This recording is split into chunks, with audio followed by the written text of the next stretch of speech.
आता आपण एक उन्हाळ्याचं म्हणून आपलं रोज ग्रीन वेटीवर घेऊ, म्हणजे तोही पाण्यातलाच आहे. आता हे कसं बनवतात?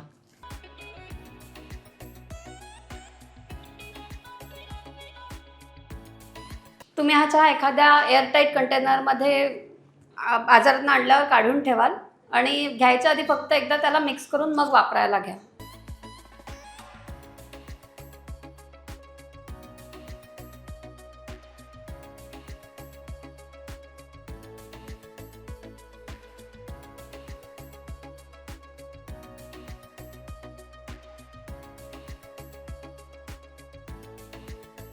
आता हा पण रोज ग्रीन वेटीवर चहा केलेला आहे.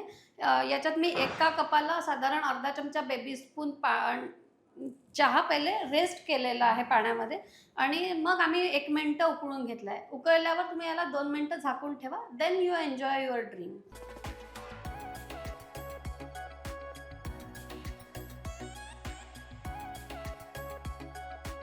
उन्हाळ्यामध्ये बाकी छोडो हा चहा पाजा तुम्ही.